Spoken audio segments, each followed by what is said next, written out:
Hello students, कैसे हैं आप सभी लोग? बढ़िया हैं सभी। तो देखिए बच्चों, हमारा राजस्थान बोर्ड क्लास 12th में फिजिक्स में चैप्टर नंबर 2 चल रहा है और चैप्टर नंबर 2 में हमने लास्ट में एक गोले के कारण विद्युत क्षेत्र ज्ञात किया था और गोला भी कैसा, गोला जो उसमें हमने लिया था वो लिया था एक अचालक गोला। ठीक है बच्चों, अब आज हम नेक्स्ट जो टॉपिक है जिसमें हमें बल ज्ञात करना है, किसी चालक की सतह के ऊपर बल क्या होगा, उससे पहले हम हमारा एक पुराना एक टॉपिक रह गया था पिछले वाला, जिसमें हमने जो है एक समरूप आवेशित अपरिमित चालक पट्टिका के कारण विद्युत क्षेत्र हमें ज्ञात करना था, वो हमने छोड़ दिया था। अचालक पट्टिका के कारण तो हमने ज्ञात कर लिया था, बट चालक पट्टिका के कारण जो विद्युत क्षेत्र ज्ञात करना था वो हमने छोड़ दिया था। ठीक है बच्चों, तो चलिए चालक पट्टिका के कारण विद्युत क्षेत्र किस प्रकार ज्ञात करते हैं वो हम देख लेते हैं।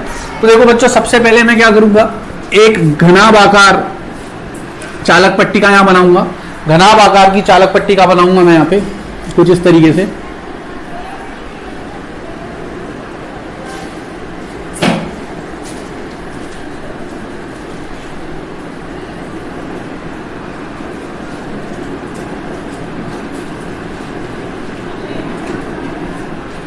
मान लीजिए कोई घनाभ आकार की चालक पट्टिका है बच्चों, चालक शब्द यहाँ बहुत इंपॉर्टेंट है, और इस पे मान लो ये आवेश है बहुत सारे, plus plus plus plus plus, एक बार के लिए मैं मान लेता हूं इसमें सब जगह इसकी पूरे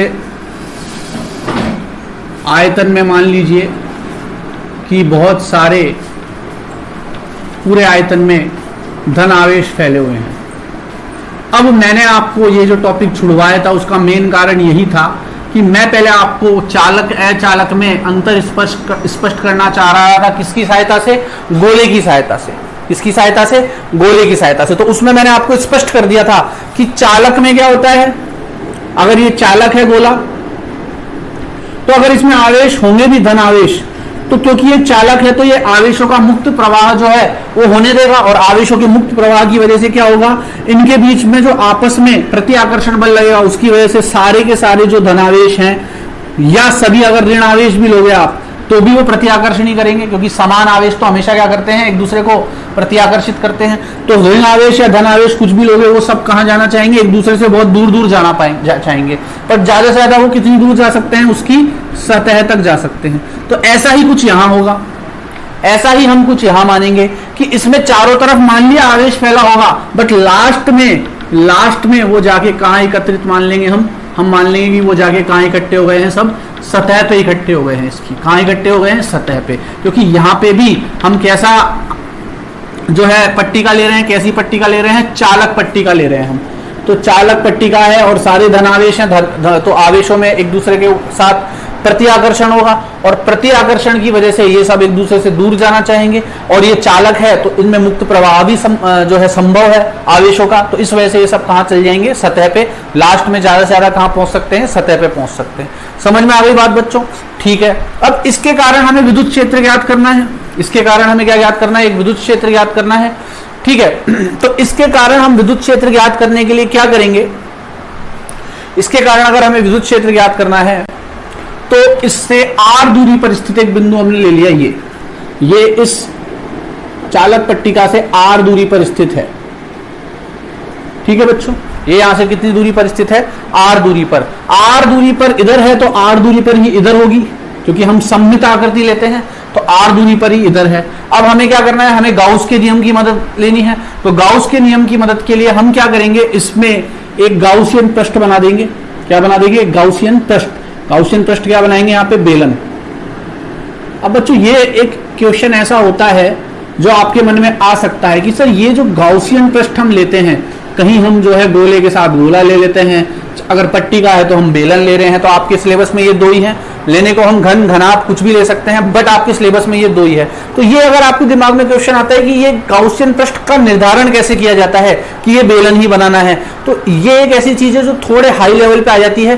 तो 12वीं क्लास या कंपटीशन लेवल तक की भी मैं बात करूं तो आप ये मान के चलिए कि आपको एक तरह से इसे मेमोराइज करना है, इसे याद रखना है कि इस चीज के लिए हमें ये गाउसियन पृष्ठ लेना है। यहाँ पे आपको आपके टीचर की बात ही सुननी है कि अगर आपके टीचर बोल रहे हैं कि भैया यहाँ पे ये गाउसियन पृष्ठ लेना है तो आपको वही गाउसियन पृष्ठ लेना है, उसमें अभी आपको एक्स्ट्रा दिमाग नहीं लगाना है। ठीक है बच्चों, गाउसियन पृष्ठ लिया कुछ भी जा सकता है, बट हम गाउस के नियम का इस्तेमाल जटिलता को कम करने के लिए करते हैं। और गाउस का नियम इजाद ही इसलिए हुआ था ताकि इलेक्ट्रिक फ्लक्स ज्ञात करने में जो जटिलताएं थी उन्हें कम किया जा सके डायरेक्ट फॉर्मूले के द्वारा। ठीक है, अब अगर हम गाउसियन पृष्ठ का इस्तेमाल जो है उस गाउसियन पृष्ठ को चुनने में ही हम कोई ऐसा पृष्ठ चुन लें जिससे कारण जटिलता घटने की जगह बढ़ जाए, तो वो जो है थोड़ा हमारे लिए फिर मुश्किल हो जाएगी। इसलिए हम यहाँ पे आपको याद रखना है बेलन ले रहे हैं, और ये आपको पिछली बार की तरह याद रखना है। जैसे मैं आपको एक उदाहरण के द्वारा बता देता हूँ। तो मान लीजिए कि ये हमारी वो चालक पट्टिका है। पहले इसमें अंदर पूरे में ये देखिए घनाभ आकार की है पूरी। ठीक है, इसमें पूरे में आवेश फैला हुआ था, बट प्रत्याकर्षण की वजह से आवेश कहां पहुंच गया, सतह पे पहुंच गया, क्योंकि ये चालक है तो मुक्त प्रवाह को जो है ये इसमें मुक्त प्रवाह हो सकता था, सपोर्ट करता है मुक्त प्रवाह को आवेशों के। अब इसमें से मैंने क्या करा, ये मान लो एक बेलन है, ये बिल्कुल इसके अंदर उससे निकाल रहा हूं मैं, ये ध्यान रखना। जैसा कि मैंने आपको पिछली बार भी बताया था, एक 3D डायग्राम भी मैं यहाँ पे आपको प्रोवाइड करवा दूंगा साइड में कहीं पे, बट आपको याद ध्यान रखना है कि ये इस तरीके से इसके अंदर से गुजरेगा। ठीक है, तो इसके अंदर से ये बेलन गुजर रहा है गाउसियन पृष्ठ जो है।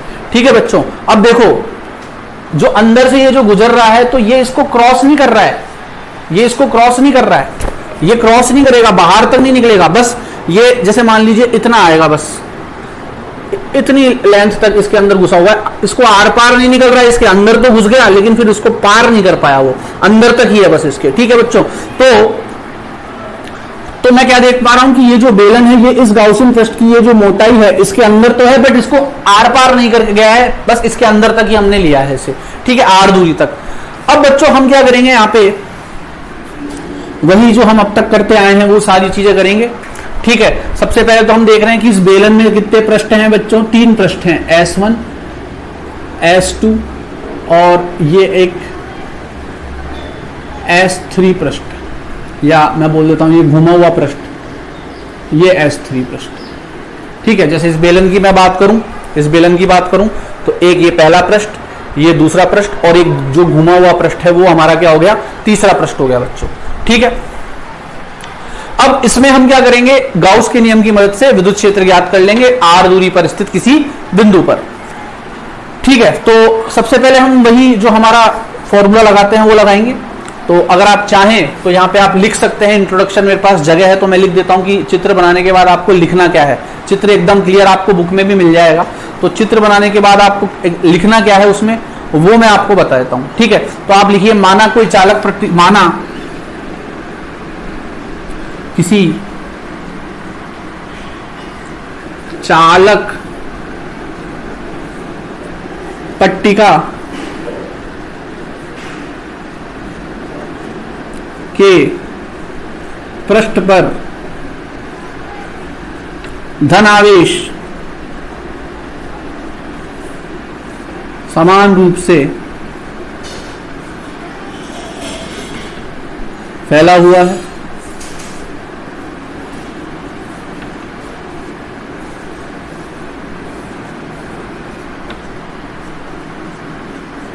ठीक है, माना किसी चालक पट्टिका के पृष्ठ पर धन आवेश समान रूप से फैला हुआ है। आ गई बात समझ में। अब हम इसमें क्या करेंगे, इससे r दूरी पर स्थित हमें क्या ज्ञात करना है, विद्युत क्षेत्र ज्ञात करना है। तो मान लो इससे r दूरी पर मैंने कोई बिंदु ले लिया, यहां पे ये बिंदु ले लिया, मान लो मैंने P। ठीक है, तो पट्टिका से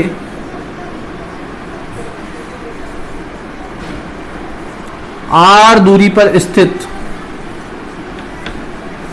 बच्चों ये जो मैं थ्योरी लिख रहा हूं ये आपके एग्जाम पर्पज से लिख रहा हूं कि एग्जाम में आपको लिखना कैसे है। पट्टिका से r दूरी पर स्थित एक बिंदु P लीजिए, या P स्थित है, P स्थित है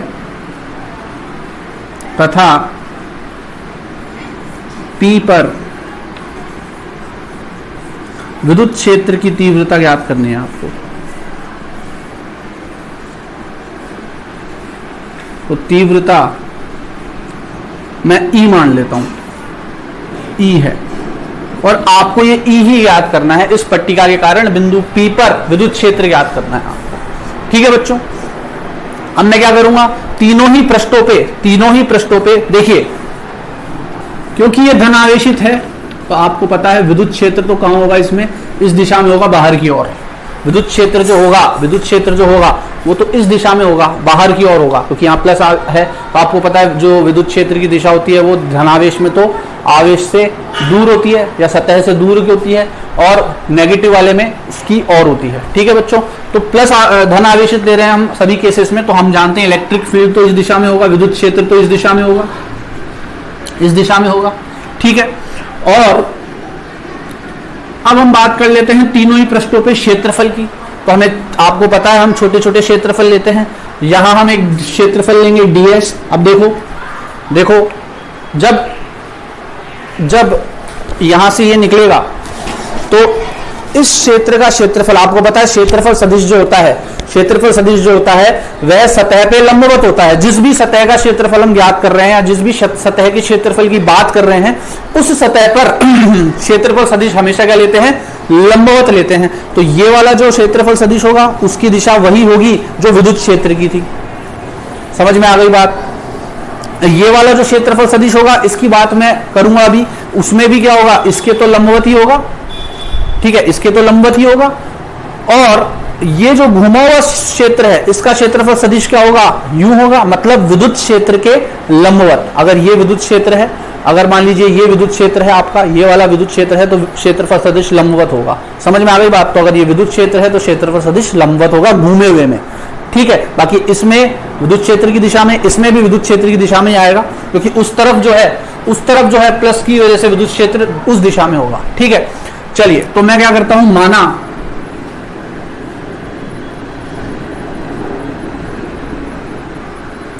माना क्षेत्र S1 पर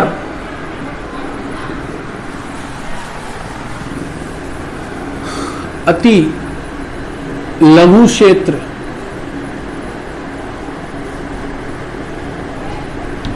ds1 ले लेता हूं। माना क्षेत्र S1 पर एक छोटा सा क्षेत्र ले लिया मैंने, ये आपका S1 है तो यहां एक छोटा सा क्षेत्र ले लिया मैंने ds1। आपको पता है हम बहुत सारे छोटे छोटे क्षेत्र ले लेते हैं। ds1, माना क्षेत्र S1 पर अति लघु क्षेत्र ds1 है। ds1 क्षेत्रफल सदिश है। ds1 व ई वेक्टर की दिशा, ये आपने ई वेक्टर ये जो माना था, ds1 व ई वेक्टर की दिशा समान है। ठीक है, तो फ्लक्स कितना आएगा यहाँ पे, छोटा सा फ्लक्स क्या आएगा, डी फाई मानते हैं हम। छोटा सा फ्लक्स किसे मानते हैं, डी फाई को। तो डी फाई क्या आएगा, E D S cos theta. ठीक है, अच्छा, तो छोटा सा फ्लक्स क्या आएगा, D phi E D S1 लिख देता हूं मैं यहाँ पे। ठीक है, छोटा सा फ्लक्स क्या आएगा, ई डी S1, और थीटा कितना है भैया हमारा यहाँ पे, क्योंकि दोनों की दिशा समान है तो 180 डिग्री हो जाएगा। दोनों की दिशा जब समान है तो या तो 180 मान लो, 0 डिग्री हो जाएगा। दोनों की दिशा समान है तो क्या हो जाएगा, 0 डिग्री हो जाएगा। विपरीत दिशा होती तो 180 मानते हैं। ठीक है, तो डी फाई कितना आ जाएगा, 0 आ जाएगा। ठीक है, किस पर आया ये डी फाई 0, S1 पर। ठीक है, इसी प्रकार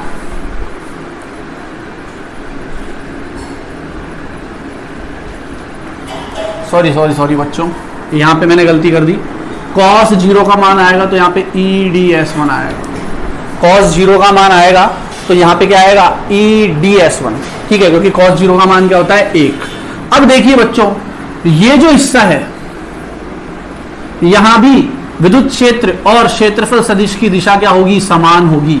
विद्युत क्षेत्र और क्षेत्रफल सदिश की दिशा क्या होगी, समान होगी। समझ में आ रही है बात।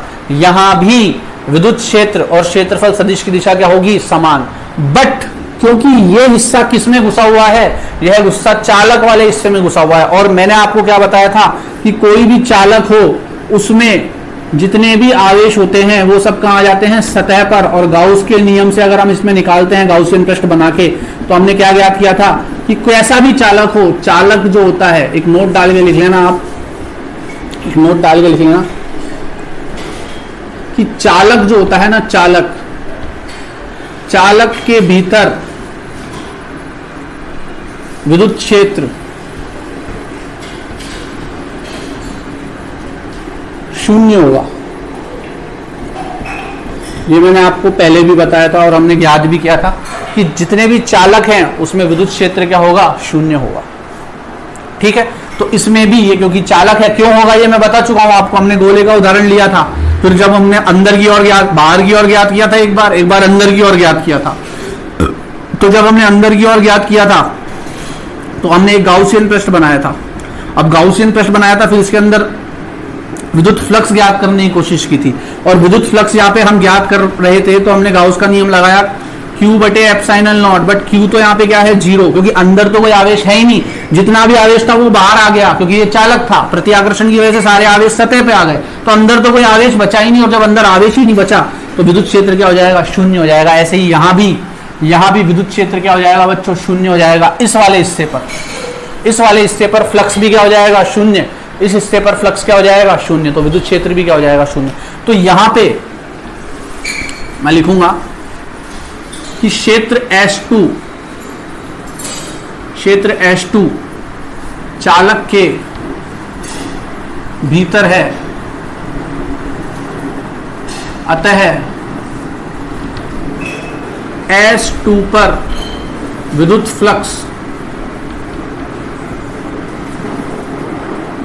फ्लक्स कितना होगा, शून्य होगा। कितना होगा, शून्य होगा। ठीक है, तो बच्चों ये तो मान लो d∅1 आ गया आपका, S1 पे जो फ्लक्स आ गया वो ∅1 आ गया, d∅1। अच्छा, इसको आगे मैं क्या लिख सकता हूं, अगर मेरे को ये छोटा सा है पूरा ज्ञात करना है तो क्या करना पड़ेगा, पूरा फ्लक्स तो कितना आएगा, ∅1, और ये कितना आ जाएगा, इसका समाकलन कर देंगे EdS1। तो ∅1 कितना आ जाएगा बच्चों, ∅1 E जो है वो तो बाहर आ जाएगा, कांस्टेंट होता है, वही कहानी चलेगी, पूरी कहानी वही चलेगी। ∅1 E तो कांस्टेंट होता है, तो E तो बाहर आ गया। और ds1, अब ds1 का समाकलन क्या होता है बच्चों, ds1 का मतलब है ये पूरा क्षेत्रफल, ds1 का मतलब क्या है, ये पूरा क्षेत्रफल। तो S1 छोटे छोटे जोड़ोगे तो यहाँ पे S1 ही आएगा। तो अगर मैं आपके समाकलन का चिन्ह हटा दूं तो यहाँ S1 आ जाएगा, छोटे छोटे ds1 को जोड़ोगे तो S1 आएगा। तो ∅1 क्या आ जाएगा, कुल मिला के हमारा, यहाँ लिख देता हूं, ∅1 जो है हमारा 5, या इधर लिख देता हूं कोने में, ∅1 जो है वो हमारा आ गया ES1। अब S2 पर विद्युत फ्लक्स कितना होगा, शून्य होगा, क्योंकि ये किसके भीतर स्थित है, चालक के भीतर स्थित। और चालक के भीतर विद्युत फ्लक्स क्या होता है, शून्य होता है, ये हमने गोले में देख चुके हैं। तो S2 पर विद्युत फ्लक्स क्या होगा, शून्य। तो d∅2 बराबर क्या आएगा, शून्य आएगा।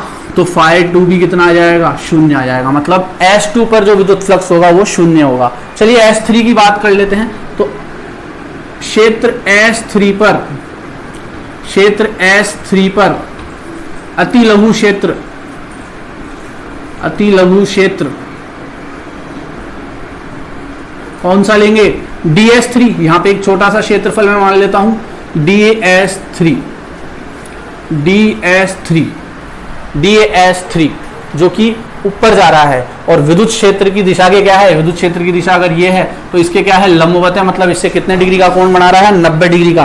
तो क्षेत्र S3 पर अति लघु क्षेत्र ds3 है, या लेने पर कुछ भी लिख सकते हो आप, ठीक है, ds3 है।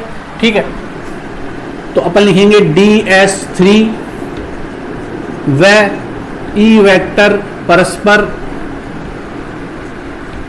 लंबवत है।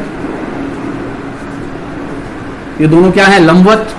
तो यहां से अगर मैं d∅3 निकालूं, छोटे से क्षेत्रफल ds3 की वजह से छोटा सा फ्लक्स d∅3 निकालूं तो कितना आएगा, EdS3 cos थीटा, या d∅3 क्या आएगा, EdS3 cos 90। और आपको पता है d∅3 cos 90 का मान क्या होता है 0, तो ये पूरा क्या आ जाएगा 0, तो फाई 3 का मान कितना आ जाएगा 0। अगर आप समाकलन करोगे तो 0 का समाकलन तो 0 और इसके समाकलन में फाई 3, तो फाई 3 का मान कितना आ गया बच्चों 0 आ गया। तो यहां मैंने क्या देखा कि सिर्फ इस वाले क्षेत्र की वजह से ही कुछ फ्लक्स हमें प्राप्त हुआ, वो भी कितना ES1।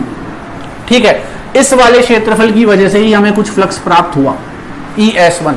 इसकी वजह से 0 हो गया क्योंकि ये चालक में स्थित था और चालक में विद्युत फ्लक्स क्या होता है 0।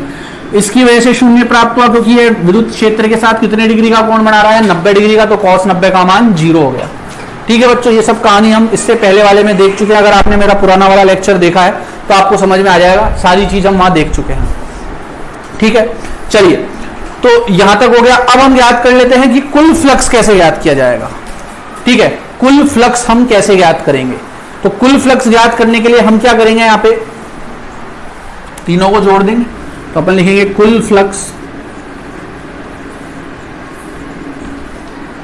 कितना आएगा φ1 प्लस φ2 प्लस φ3, और इसे मैं φ मान लेता हूं।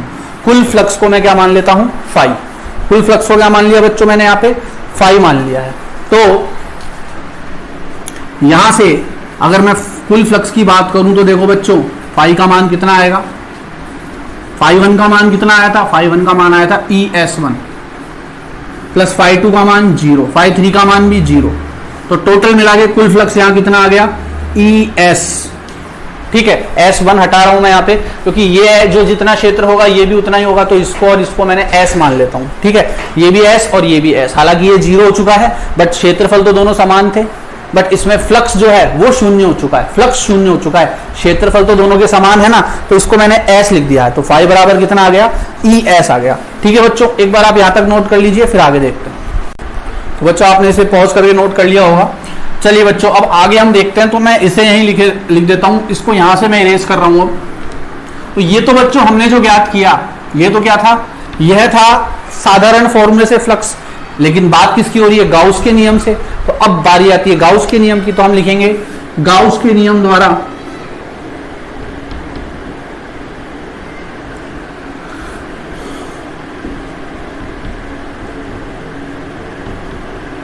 तो बच्चों गाउस के नियम द्वारा फ्लक्स कैसे याद करते हैं, वही हमारा कुल आवेश, वो भी कौन सा अंतः वाला बटे एप्सिलॉन नॉट। ठीक है बच्चों, कुल आवेश Q अंतः बटे एप्सिलॉन नॉट। अब हमें ये देखना है कि ये जो इतना हमने क्षेत्र लिया, ये जो क्षेत्र आया इस पे कितना आवेश था, क्योंकि गाउसियन पृष्ठ तो यही है ना हमारा, Q अंतः मतलब गाउसियन पृष्ठ में कितना आवेश है। तो मैं मान लेता हूं कि गाउसियन पृष्ठ में जो आवेश है वह हमारा छोटा Q है। ठीक है, बट ज्ञात कैसे करेंगे उसे, मान तो सकते हैं चलो हम, लेकिन हमको क्या पता कितना आवेश है इसमें। तो जब हमें पता नहीं होता है कि आवेश कितना है तो हम किसकी बात करते हैं फिर, आवेश घनत्व की। अब यहां पे हम क्या देख रहे हैं कि जो आवेश है वह किस पे फैला हुआ है, पृष्ठ पे, तो हम किसकी बात करेंगे, पृष्ठीय आवेश घनत्व की। अगर अंदर भी होता, मान लो ये चालक की जगह अचालक होता, तो अचालक होता तो फिर जो आवेश है वह अंदर भी होता, क्योंकि वो बाहर आ ही नहीं पाता, अचालक में आवेशों का मुक्त प्रवाह संभव नहीं है, तो इस वजह से वह इसके अंदर भी होता अगर ये अचालक होता तो, और अंदर होता तो फिर किसकी बात करते, आयतन आवेश घनत्व की, आयतन आवेश घनत्व की। बट यहां पे पृष्ठ पे है तो हम किसकी बात करेंगे, पृष्ठीय आवेश घनत्व की, जिसे हम सिग्मा के द्वारा दर्शाते हैं। ठीक है, तो मैं इसे इरेज कर देता हूं। तो हम लिखेंगे यहां पे कि माना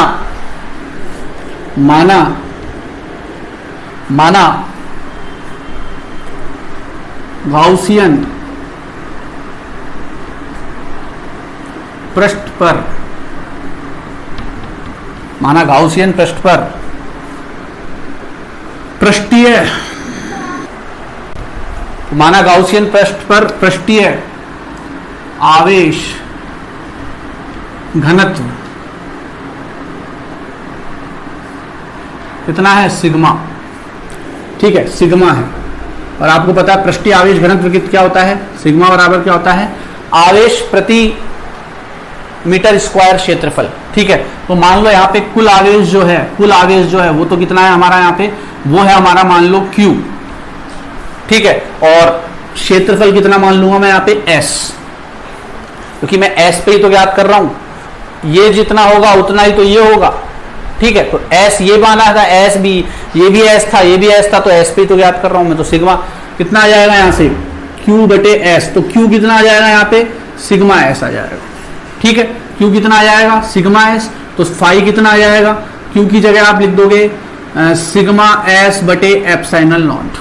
अच्छा बच्चों, अभी हमने जो ई ज्ञात किया था वो कितना आया था, जो फ्लक्स ज्ञात किया था वो कितना आया था ई एस, उसको आप नंबर 1 नाम दे देना, इसको नाम दे देना नंबर 2, जो मैंने नीचे ज्ञात किया था फाई बराबर ई एस, उसे 1 नंबर इसे 2 नंबर, तो 1 और 2 दोनों में हमने फाई ज्ञात किया है, तो दोनों के बाएं पक्ष समान है, तो दोनों के दाएं पक्ष समान हो जाएंगे, तो हम लिख देंगे 1 व 2 से, 1 व 2 से ई एस किसके बराबर आएगा सिग्मा एस बटे एप्सिलॉन नॉट के, तो एस से एस कट जाएगा, एस से एस कट जाएगा, और ई कितना आ जाएगा, ई आ जाएगा सिग्मा बटे एप्सिलॉन नॉट। और बच्चों ध्यान रखना, हमेशा ध्यान रखना, अगर कोई भी आपका चालक है, अगर किसी भी चालक सतह की हम बात कर रहे हैं, तो उस पर अगर हम उसकी वजह से अगर हमें विद्युत क्षेत्र ज्ञात करना है, तो उसका फॉर्मूला होता है सिग्मा बटे एप्सिलॉन नॉट। क्या होता है बच्चों, सिग्मा बटे एप्सिलॉन नॉट। ठीक है, तो यहां हम क्या देख पा रहे हैं कि ई जो है वह किस पे निर्भर कर रहा है, सिग्मा पे, क्योंकि एप्सिलॉन नॉट का मान जो है वह तो कांस्टेंट होता है, एप्सिलॉन नॉट का मान तो क्या होता है कांस्टेंट। अच्छा, यहाँ दूरी की ऊपर दूरी का तो कहीं नामो निशान ही नहीं है, आर का तो कहीं नामो निशान ही नहीं है, मतलब कितनी भी दूर लो आप, उससे विद्युत क्षेत्र पे फर्क नहीं पड़ रहा है यहाँ पे। ठीक है, फर्क किसका पड़ रहा है, सिग्मा का। तो हम क्या देख पा रहे हैं कि अगर मैं ई और आर के मध्य ग्राफ बनाऊं, ई और आर के मध्य, तो आर का मान आप मान लो, ई का मान, यहाँ ई का मान इतना फिक्स है, तो आर का मान आप कितना ही बढ़ाओ ई का मान सदैव यही रहेगा, क्योंकि आर का ई पे कोई फर्क पड़ ही नहीं रहा है। जबकि ई और सिग्मा का ग्राफ बनाऊं, तो मैं क्या देख रहा हूं, ई इसके जो है वो अनुक्रमानुपाती है, तो जैसे जैसे ई बढ़ेगा वैसे वैसे सिग्मा भी बढ़ेगा, तो ये ग्राफ हो गया इसका। ठीक है बच्चों, आप लोग इसे नोट कर लीजिए। फिर अब हम देखते हैं हमारा अगला टॉपिक, पर उससे पहले आप इसे नोट कर लीजिए और ध्यान रखना, किसी चालक की वजह से विद्युत क्षेत्र कितना होता है, ई बराबर सिग्मा बटे एप्सिलॉन नॉट, सिग्मा बटे एप्सिलॉन नॉट। ठीक है, चालक के अंदर तो कितना होता है, इसी चालक के अंदर विद्युत क्षेत्र कितना होता है, 0। चालक के अंदर विद्युत क्षेत्र कितना होता है, 0। चालक की वजह से आर दूरी पर या किसी भी दूरी पर आप ले रहे हो तो कितना होगा, सिग्मा बटे एप्सिलॉन नॉट। ठीक है बच्चों, इसे नोट कर लीजिए आप लोग, फिर हम आगे देखते हैं, नोट कर लो इसे। तो अब जो हमारा नेक्स्ट टॉपिक है वह है आवेशित चालक की सतह पर बल। और ये जो टॉपिक है ये थोड़ा बहुत जो है कहीं ना कहीं इसमें भी कुछ कंसेप्ट्स हमारे जो अभी हमने पिछला टॉपिक कवर किया उसके काम आएंगे, तो ध्यान से देखिए। तो देखिए, आवेशित चालक की सतह पर बल। चलिए, आवेशित चालक, मान लो कोई चालक है, ध्यान रखना बच्चों, जैसे ये शब्द आता है चालक, कुछ चीजें ऑटोमेटिकली अब आपके दिमाग में आ जानी चाहिए। क्या कि एक तो आवेश जो है वो इसकी सतह पर होगा, कारण मैं आपको कई बार बता चुका हूं, जो धनावेश या ऋणावेश जो भी आप ले रहे हो या जो भी जैसे भी इसको आवेशित कर रहे हो आप जिस भी प्रकार से, तो आवेश जो है एक तो सतह पर स्थित होगा। कब, जब चालक शब्द आ जाता है तो आवेश किस पे आएगा, सतह पर, पहली बात। दूसरी बात, इसके अंदर विद्युत क्षेत्र कितना होगा, 0। ये दो बातें तो आपको ध्यान आई जानी चाहिए जैसे ही आप चालक शब्द सुनते हो, कि चालक है तो एक तो आवेश सतह पर स्थित होगा और साथ में उसके अंदर जो विद्युत क्षेत्र होगा, जो ई का मान होगा वह 0 होगा। ये दो बातें आपको ध्यान रखनी है। अब हम बात कर रहे हैं आवेशित चालक की सतह पर बल की। तो देखो बच्चों, ये चालक है, ये आवेशित भी है, धनावेशित है, और इसकी सतह है ये बाहर की जिसपे आवेश फैला हुआ है।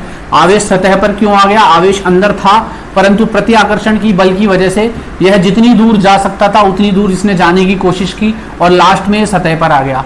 अच्छा, ये यहाँ से यहाँ क्यों आ पाया, क्योंकि यह एक चालक है तो यह आवेशों के मुक्त प्रवाह की इजाजत देता है, यह अलाउ कर देता है। अगर ये अलाउ कर देता है तो आवेश जो है वो प्रवाहित होते हुए सतह तक चलेगा। अब सतह से आगे तो जा नहीं सकते। ठीक है, चलिए अब मान लेता हूं कि मैं इस चालक पर दो नहीं, एक हिस्सा लेता हूं, एक छोटा सा हिस्सा लेता हूं, एक अल्पांश लेता हूं। ये मैंने एक छोटा सा अल्पांश लिया, ये वाला। ठीक है बच्चों, अब इस अल्पांश, ये जो अल्पांश मैंने लिया है ये सतह का ही तो लिया है, इस सतह से ही तो मैंने अल्पांश लिया है। और इस सतह पे या ये जो अल्पांश की ये जो छोटा सा क्षेत्र है, मान लो इसे भी मैं ds बोल देता हूँ, जो छोटा सा सतह का जो क्षेत्रफल है ds, इस पे देखो ये जो प्लस वाले जो आवेश हैं, ये जो प्लस वाले आवेश हैं, ये कहीं ना कहीं इस पे प्रति आकर्षण बल लगाएंगे, यहाँ जो आवेश है उन पे। ये जो बाकी के जो शेष आवेश हैं, ये इस छोटे से क्षेत्र में जो आवेश आ रहा है उस पे प्रति आकर्षण बल लगाएंगे।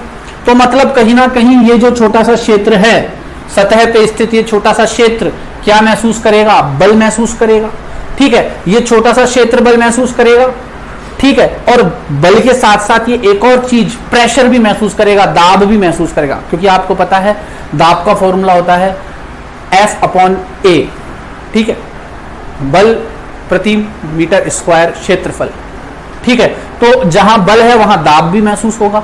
तो हम क्या करेंगे, पहले इस छोटे से हिस्से के लिए, सतह पर स्थित इस छोटे हिस्से के लिए बाकी सब आवेशों की वजह से क्या ज्ञात कर लेंगे? बल ज्ञात कर लेंगे। और फिर इस छोटे से हिस्से पे जो बल आएगा उसका कर देंगे समाकलन।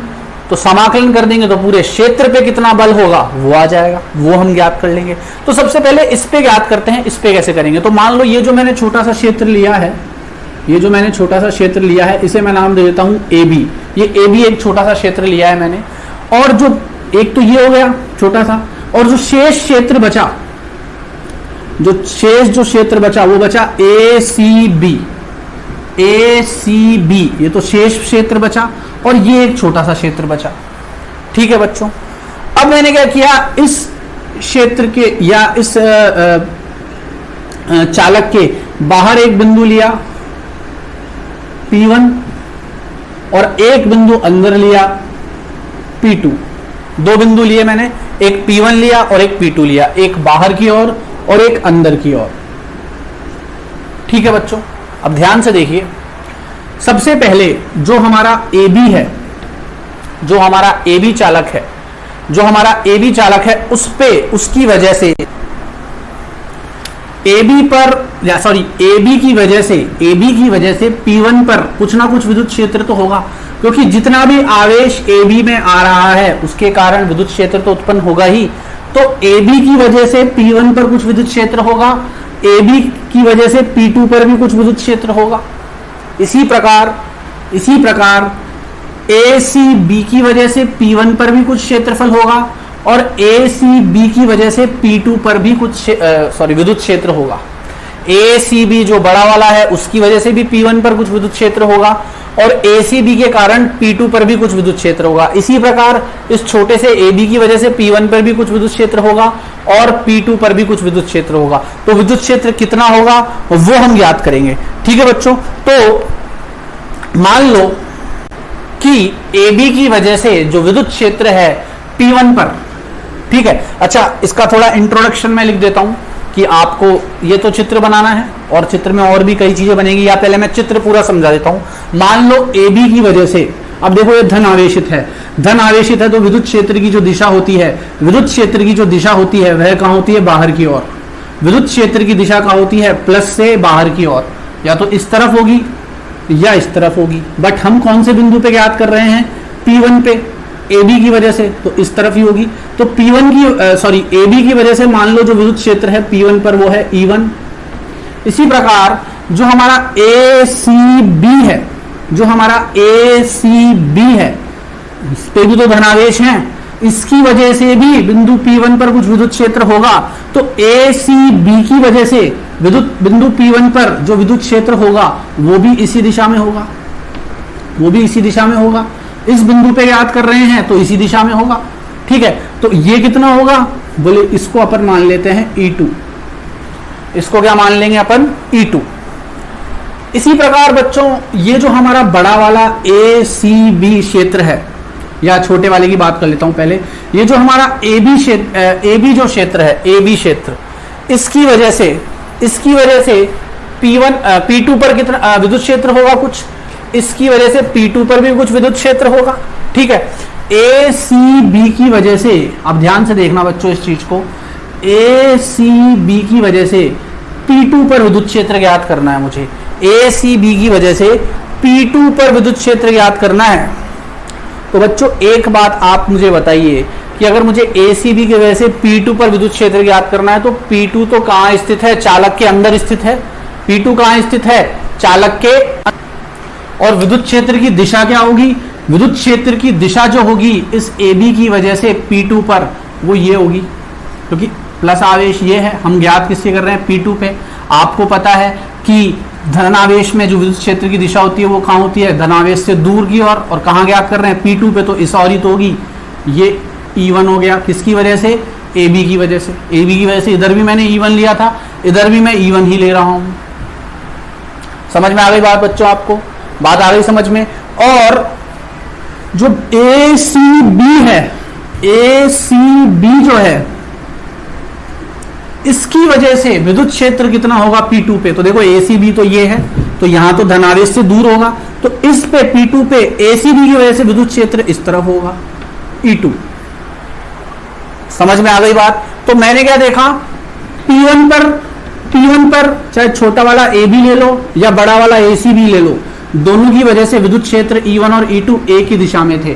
बट P2 पर AB की वजह से विद्युत क्षेत्र की दिशा ये होगी, और ACB की वजह से विद्युत क्षेत्र की दिशा ये होगी। बात आ गई समझ में। AB की वजह से विद्युत क्षेत्र की दिशा ये होगी, और ACB की वजह से विद्युत क्षेत्र की दिशा ये होगी। बात आ गई बच्चों, यहां तक आपको समझ में। मैं उम्मीद करता हूं यहां तक आपको ये चीज समझ में आ गई हो। तो बच्चों एक बार इसको हम स्टार्ट कर देते हैं। जो चीजें हमने लिखी है, जो बिंदु माने हैं और ये जो चालक हमने माना है, ये हम लिख देते हैं। तो मैं यहां पे लिख दूंगा सबसे पहले, चित्रानुसार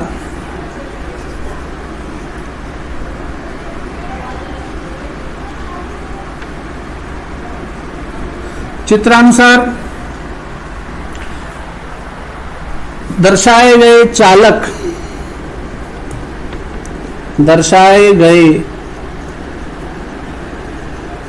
चालक के बाहर और अंदर हमने दो बिंदु माने थे, ठीक है, के ठीक बाहर व अंदर दो बिंदु P1 व P2 लिए। P1 और P2 लिया है आपने, बाहर तो कौन सा बिंदु लिया है, P1, और अंदर कौन सा बिंदु लिया है, P2। ठीक है बच्चों। अब इन दो बिंदुओं की वजह से, इन दो बिंदुओं पर, अच्छा ये जो चालक है, ये जो पूरा चालक है, इसे भी आपने क्या किया, दो भागों में बांट दिया। एक तो AB जो बहुत लघु वाला भाग था, और एक दीर्घ भाग इसका जो बच रहा है वो क्या है, ACB। ठीक है, तो हम यहां लिख देते हैं, चालक को दो भागों में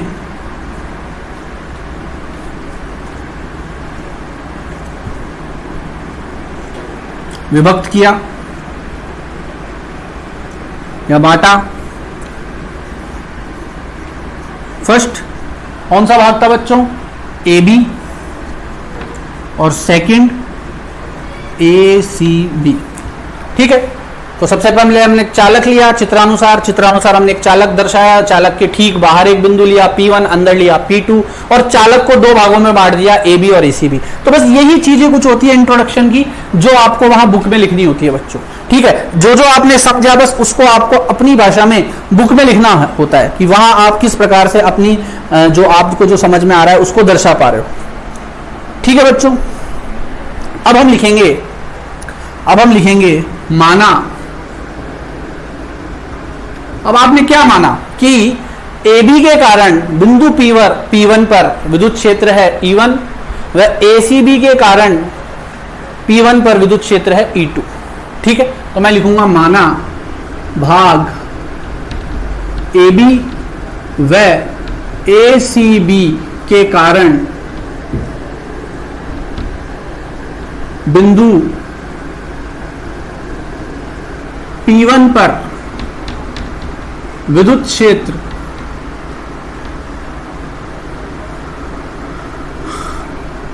क्रमशः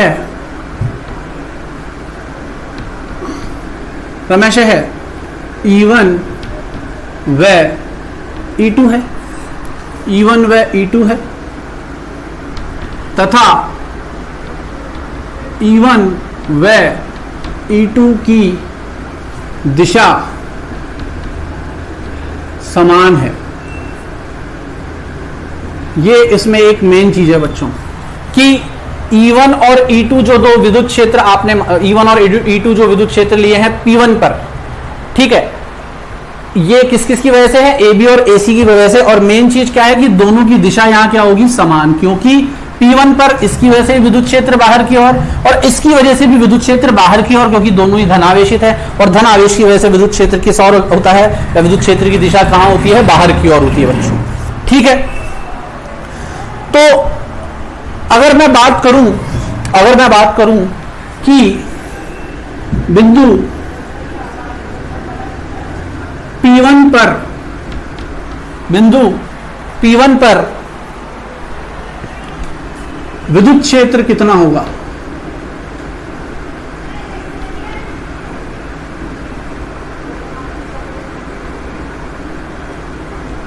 बिंदु P1 पर विद्युत क्षेत्र कितना होगा? तो बिंदु P1 पर विद्युत क्षेत्र होगा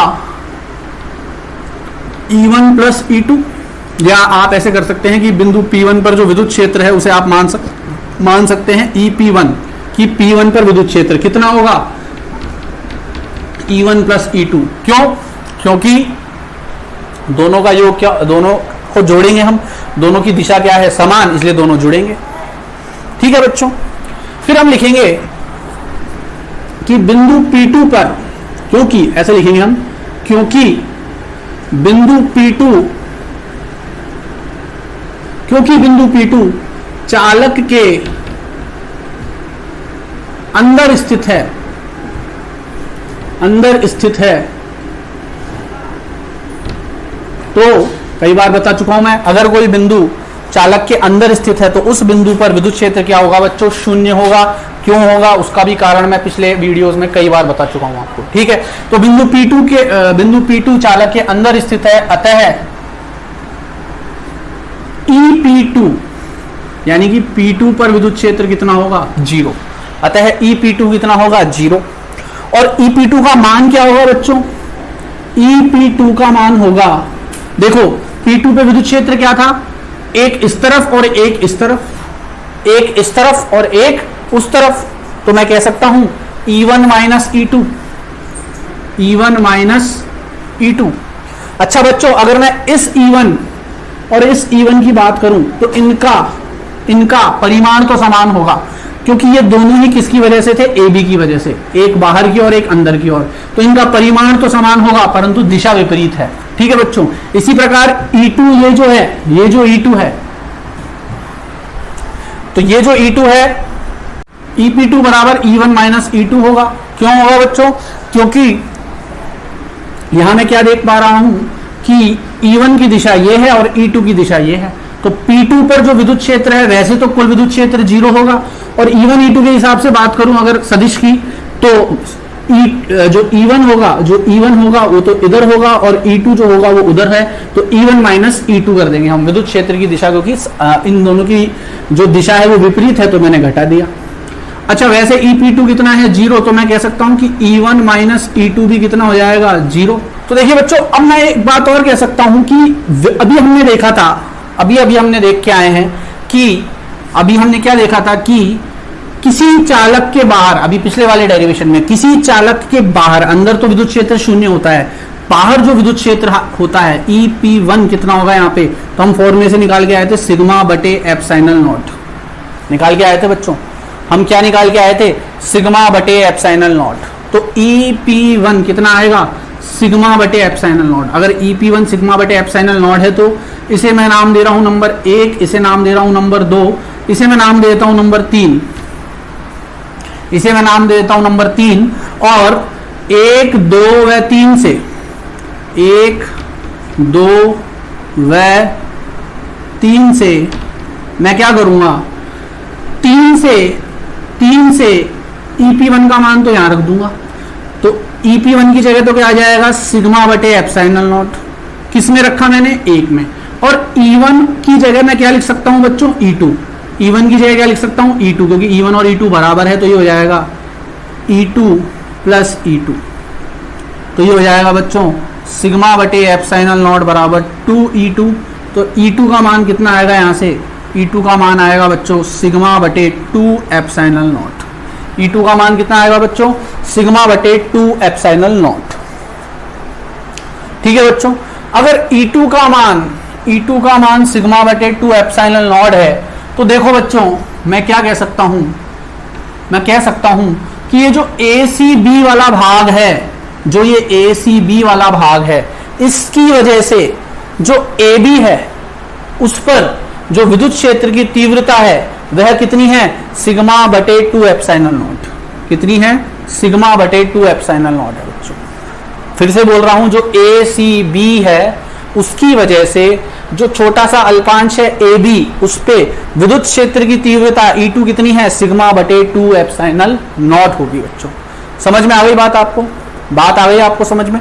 ठीक है, तो मैं यहां लिख दूंगा, अतः अल्पांश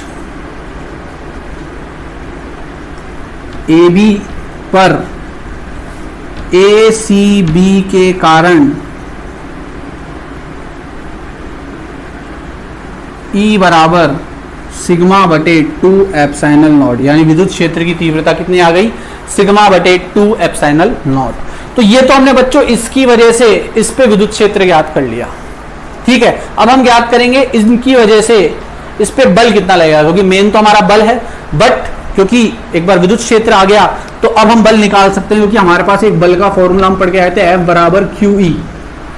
F बराबर QE, जहां Q तो क्या होता है, कुल आवेश, और E क्या होता है, विद्युत क्षेत्र। तो विद्युत क्षेत्र तो हमने ज्ञात कर लिया, Q अभी हमको पता नहीं है। तो जब हमें आवेश की मात्रा पता नहीं होती है तो फिर हम किसकी सहायता लेते हैं, आवेश घनत्व की। अब देख लेते हैं, ये सतह पे फैला हुआ है तो यहाँ पे हम किसकी मदद लेंगे, सिग्मा की। ठीक है, क्या होता है, जो सिग्मा होता है वह क्या होता है, क्षेत्रफल आवेश घनत्व। ठीक है, या सतह आवेश घनत्व भी कह सकते हैं, क्योंकि क्षेत्रफल सतह का ही निकालेंगे अपन। ठीक है बच्चों, तो फिलहाल आप एक बार यहां तक नोट कर लीजिए, फिर हम आगे देख लेते हैं। इसे यहां तक नोट कर लीजिए एक बार आप। तो देखिए बच्चों, अब हम क्या करेंगे, देखो मान लो कि आपको पता है जो बल होता है, अभी मैंने बताया आपको कि बल का फॉर्मूला क्या होता है, QE। Q तो क्या होता है, आवेश, और E क्या होता है, उस पे विद्युत क्षेत्र। तो अभी मैं क्या करूंगा कि अल्पांश AB पर, ये जो अल्पांश AB है, छोटा सा जो मैंने अंश काटा था AB, इस पर मैं विद्युत क्षेत्र ज्ञात करूंगा। अगर मुझे अल्पांश AB पर विद्युत क्षेत्र ज्ञात करना है तो मुझे क्या करना पड़ेगा, तो मैं लिखूंगा अल्पांश, लिख लो माना अल्पांश AB पर आवेश। अब छोटा सा क्षेत्र है तो आवेश छोटा सा मान लेता हूं, इस पे DQ है, तथा आपको पता है शुरू में मैंने इसका क्षेत्रफल DS माना था, तथा क्षेत्रफल DS है। ठीक है, आवेश तो कितना मान लिया बच्चों मैंने, DQ, और क्षेत्रफल कितना मान लिया, DS। अब अगर आवेश DQ है और क्षेत्रफल DS है तो आपको पता है कि AB पर लगने वाला बल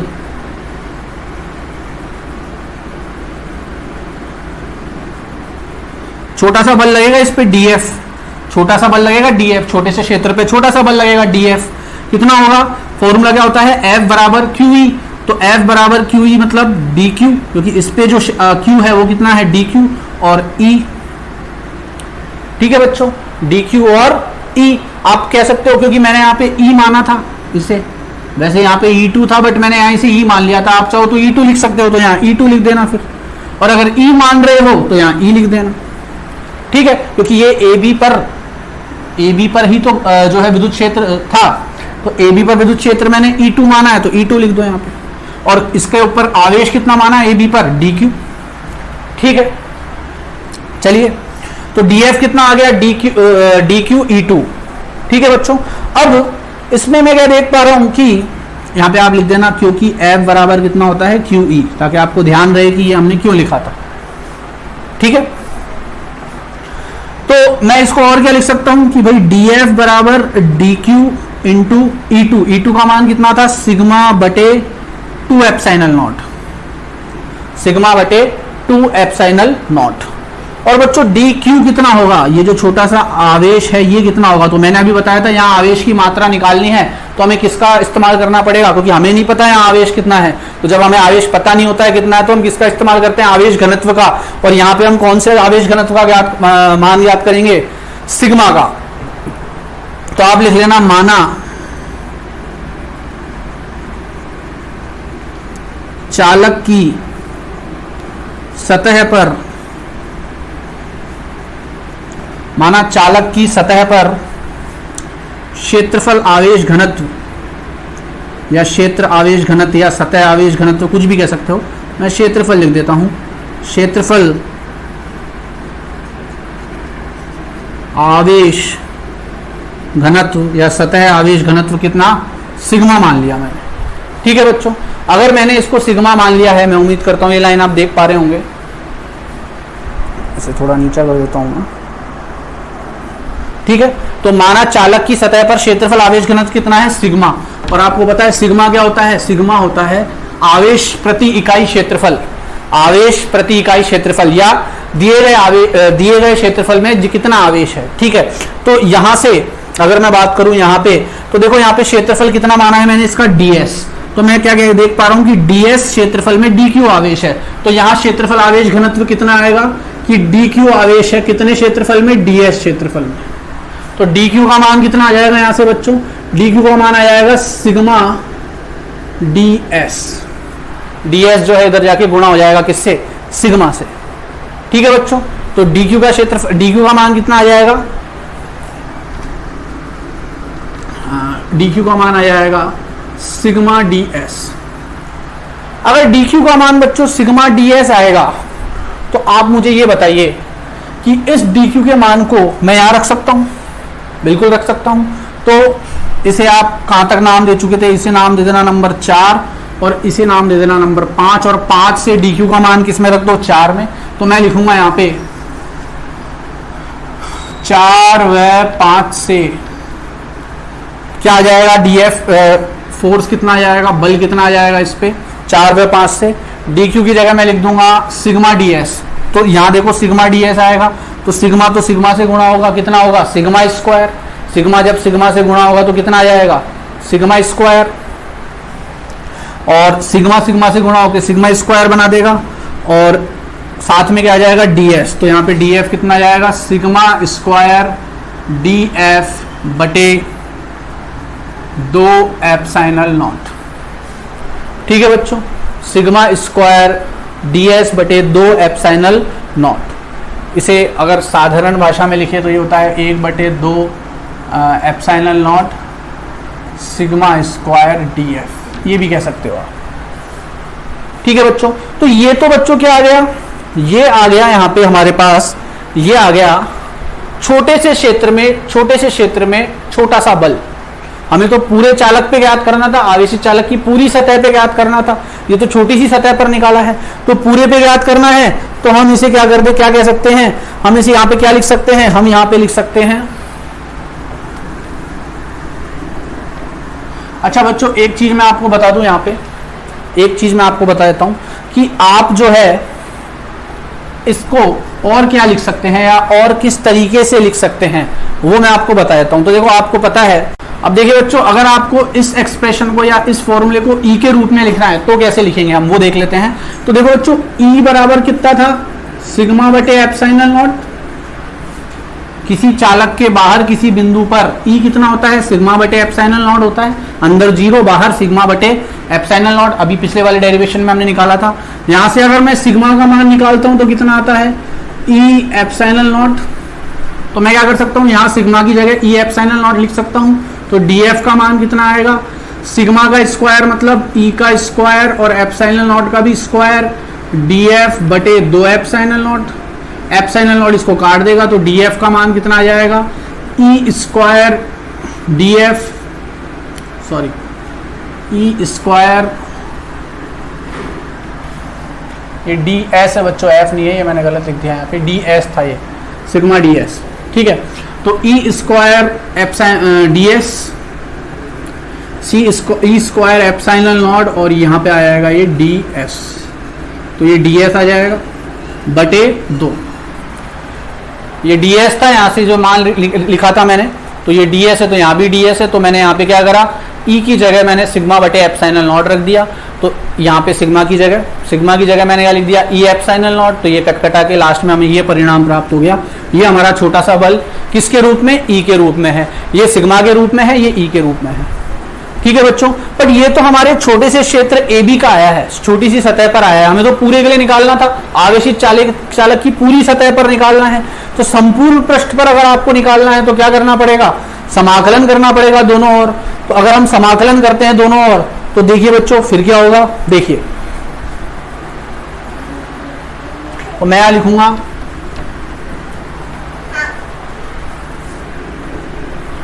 तो मैं यहां पे लिखूंगा संपूर्ण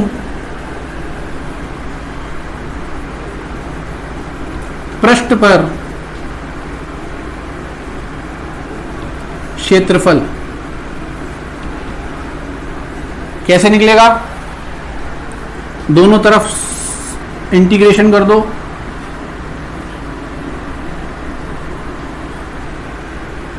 एस पे, या आप ये भी लगा सकते हैं। बट यहाँ हम बंद पृष्ठ की बात नहीं कर रहे हैं बच्चों, यहाँ हम बंद पृष्ठ की बात नहीं कर रहे हैं, तो यहाँ हम ऐसे ही लगाएंगे। अगर बंद पृष्ठ की बात करते, कोई गौसियन तल लेते, उसकी बात करते, तो फिर हम ऐसे नहीं लगाते। ठीक है, तो हम गोला भी लगा सकते थे। तो df का अगर मैं इंटीग्रेशन करता हूं तो मान लो f आ जाता है, छोटे छोटे df को जोड़ूंगा, अलग अलग छोटे छोटे, यहाँ पे बहुत सारी सतह लूंगा इस तरह से, और उन सब पे छोटा छोटा बल df लग रहा है पूरे की वजह से, तो उन सबको समाकलित करूंगा तो f आ जाएगा यहाँ। तो यहाँ क्या आ जाएगा, f। और आपको पता है कि अगर आप इसमें से निकालना चाहें बाहर कुछ कांस्टेंट अगर आप निकालेंगे तो आप क्या, अच्छा यहाँ पे देखिए समाकलन किसके सापेक्ष होगा, ds के सापेक्ष होगा। तो अगर आप निकालना चाहें तो निकाल सकते हैं, बट फिलहाल मैं इसे फॉर्मूले के रूप में ही लिख रहा हूं, तो ये आ जाएगा, इसी तरीके से लिख रहा हूं मैं। और जब हम न्यूमेरिकल देखेंगे इसका, तब मैं आपको बताऊंगा कि समाकलन इसका कैसे करना है। ठीक है बच्चों, तो ये तो बात आ गई बल की, कि इस सतह आवेशित चालक की सतह पर बल कितना लगेगा। अब हम बात कर लेते हैं दाब की, यानी कि प्रेशर की। और आपको पता है प्रेशर का फॉर्मूला क्या होता है, प्रेशर का फॉर्मूला होता है P बराबर होता है F बटे A। ठीक है, या इसे परिभाषित के रूप में बोले तो 1 मीटर स्क्वायर क्षेत्रफल जब 1 न्यूटन बल लगता है, 1 मीटर स्क्वायर क्षेत्र पर जब 1 न्यूटन बल लगता है, तो हम कहते हैं कि भैया 1 इकाई जो है दाब लगा है। ठीक है बच्चों, तो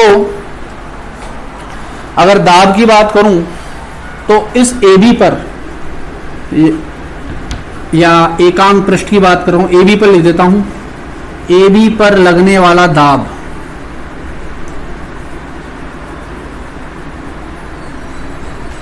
AB पर लगने वाला दाब P कितना होगा बच्चों, dF बटे ds, क्योंकि इस पे लगने वाला बल कितना निकाला था मैंने, dF, ये dF, और इस पे क्षेत्रफल कितना, इसका क्षेत्रफल कितना माना था, ds, तो कितना आएगा dF बटे ds। ठीक है, dF बटे ds को क्या लिख सकता हूं मैं बच्चों, देखिए यहां से dF का मान रख देता हूं यहां पे, तो कितना आएगा, dF का मान रखूंगा तो सिग्मा स्क्वायर ds बटे एप्सिलॉन नॉट, यहां दिख नहीं रहा है, इसको यहां लिख देता हूं। तो AB पर लगने वाला दाब कितना होगा, P मतलब dF बटे ds, और dF का मान कहां से लूंगा मैं, यहां से, कितना आएगा सिग्मा स्क्वायर ds बटे 2 एप्सिलॉन नॉट, और साथ में ये ds आ जाएगा, ds से ds कट जाएगा, तो दाब कितना आएगा बच्चों, 1/2 सिग्मा स्क्वायर बटे एप्सिलॉन नॉट। ये क्या आएगा बच्चों, यहाँ पे दाब आएगा। ठीक है, अगर आप चाहो तो इसे जो है E के रूप में भी लिख सकते हो, या विद्युत क्षेत्र के रूप में अगर आप इसे लिखना चाहते हो तो किस प्रकार लिखोगे, तो देखो सिग्मा स्क्वायर, अब सिग्मा का मान कितना निकाला था मैंने, E एप्सिलॉन नॉट, तो यहां से सिग्मा की जगह E एप्सिलॉन नॉट लिख सकते हो आप। तो P का मान कितना आ जाएगा, 1/2 E स्क्वायर एप्सिलॉन नॉट का स्क्वायर बटे एप्सिलॉन नॉट, ये कट जाएगा, तो P का मान कितना आएगा, यहाँ पे P बराबर आएगा 1/2 E स्क्वायर एप्सिलॉन नॉट। ठीक है बच्चों, तो ये हमारा लास्ट में प्रेशर का मान आ जाएगा किसके रूप में, ई के रूप में। तो बेसिकली देखा जाए तो हमारे पास दो मुख्य फॉर्मूले आए, एक तो ये वाला एफ का और एक ये पी का, तो जिन पे मैं स्टार लगा रहा हूं वो आपके मेन फॉर्मूले हैं। समझ में आ गई बात बच्चों। तो इस अल्पांश पर पहले हमने बल ज्ञात किया, तो पूरी सतह पर भी हमने बल ज्ञात कर लिया, और अल्पांश पे दाब कितना लग रहा है वो हमने ज्ञात कर लिया है। आ गई बात बच्चों समझ में, ठीक है। तो ये हमने, आप कहोगे सर इसमें हमने दाब पूरे पे क्यों नहीं ज्ञात किया, क्योंकि बच्चों दाब जो है वो तो क्षेत्रफल के हिसाब से ज्ञात करते हैं हम, कितने क्षेत्रफल की बात कर रहे हैं। अगर आपको मान लो पूरे पे निकालना है तो इसकी जगह आप ds की जगह फिर यहाँ पे s लिख सकते थे। समझ में आ रही बात, df की जगह f लिख दो, ये f बटे s हो जाता। बट मैंने किस पे निकाला है, ये एकांक क्षेत्रफल पर, या एकांक क्षेत्रफल मैंने ये छोटा सा माना है क्या, AB। ठीक है बच्चों, तो छोटे से AB पे निकाल लिया मैंने प्रेशर, इसे आप नोट कर लीजिए। फिर हम देखते हैं हमारा नेक्स्ट टॉपिक।